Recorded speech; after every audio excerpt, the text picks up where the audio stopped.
sky might be grayish, but you can still spruce up your garden and trees and shrubs with vibrant color and also offer food for hungry birds. Here to show us how to do this double duty is our good buddy Ciscoe Morris. He pops on out. Here he comes, flying with the wings of a hummingbird. Yeah, you betcha. These are beautiful. They're all plants that are adding beauty to our gardens right now. They're all ones you could buy at the nursery and We can plant them now. Plant this time of year.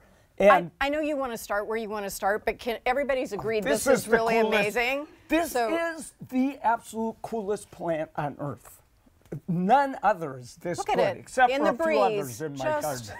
Going around in the breeze. What is this? This is, the botanical name is Calicarpa. It means beautiful fruit. And this is Beautyberry.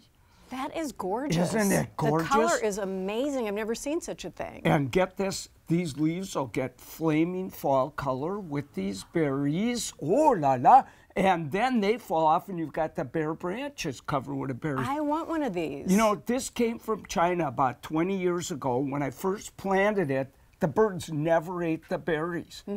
And it's because they'd never seen them before. They made some bird nobody liked to eat one. After that, they found out they could eat them. Now, I was going to show somebody this at Seattle University. We come around the corner. I go, wait, do you see these berries? The 12 fattest robins I've ever seen. Three berries left on the plant, you know. So, can we find this now? Oh, yeah, it's easy to find. Just Beautyberry, all that's the all we good ask. Nurseries carry, just tell them I want Beautyberry.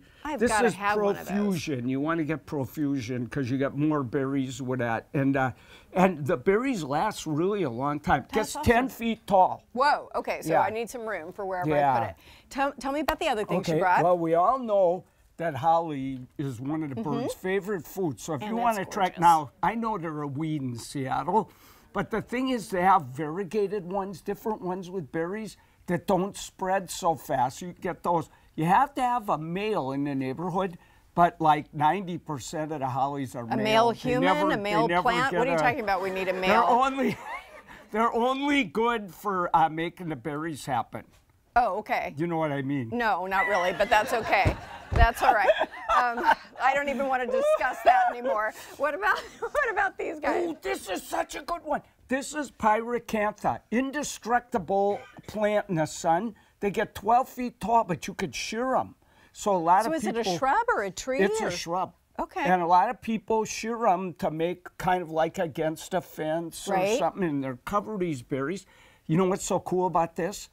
The birds never touch the berries until they ferment. Then every bird in town, we had it at Seattle U, every bird in town would come eat the fermented berries. I had to have a work study student out there stopping cars to let the drunken birds stagger I was going to say, out there, tweet, tweet. A bunch of inebriated birds flying around off these berries. It's a lot of fun to watch them. Okay, so this guy. That very interesting. This with white is a berries. golden twig dogwood. You know, we've all heard of red twig dogwoods. They're more shrubs. Now, if you let them grow tall, you don't get the really colorful twigs. They turn brown. So I cut these back? Well, that's what I do. I cut them back to about 4 inches every spring, and then you get the flaming colorful. This one's a golden one, but the red ones too. But if you do that, you don't get the berries. So if you let one of these grow in your garden and get these berries, the birds are nuts for these berries. Honestly. So, and are any of these berries dangerous for pets, dogs, cats? None of them are overly edible, but none are overly poison. This is edible right here. This is called American cranberry bush. So if I eat this, I'm not going to die. I've never tried one myself, but I've read about them. Yeah. It's pretty tart. Oh, my God. Yeah. Ah! Yeah. It's not delicious, people. It's edible does not mean it's delicious. Boy, I'll tell you what, you got some pucker power now. Yeah. I have lots of salivary action as a result of this. So you got to mix a lot of sugar with this. It's supposed to be like a cranberry. They eat them back east quite a bit. Okay. And here's something really cool. And the other stuff not edible. Nothing else edible. Don't eat them. But you know what's interesting? At Seattle U, when I ran the grounds there, we had all of these, and the birds would eat them all the time. But they never ate the juniper. This one? Yep, or the hawthorn tree. I love these. Until all the other berries were gone in the middle of winter, then they were really hungry. Whole herds of birds would come down. Herds of birds. Herds of birds. That must have been quite the sight, them galloping along together.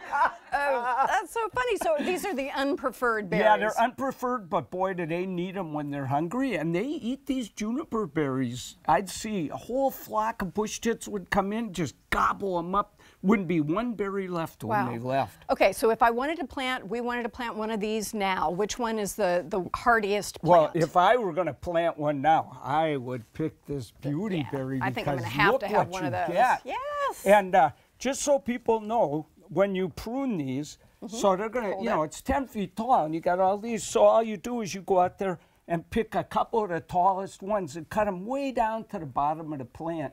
Then new ones come up and take their place. So it won't get too tall, and it always is filling back in, and it's just beautiful. And just very quickly tell us where to plant it. What does it need? It likes sun the best, but I have it on the north side of a fence, and look at how much it blooms.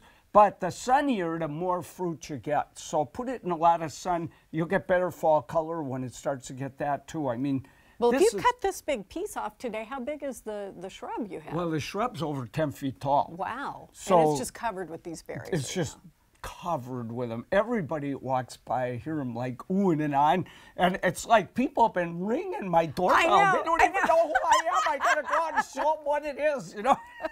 I would too if I saw that. Thank you so much. I'm going to plant that and see if we can keep it going.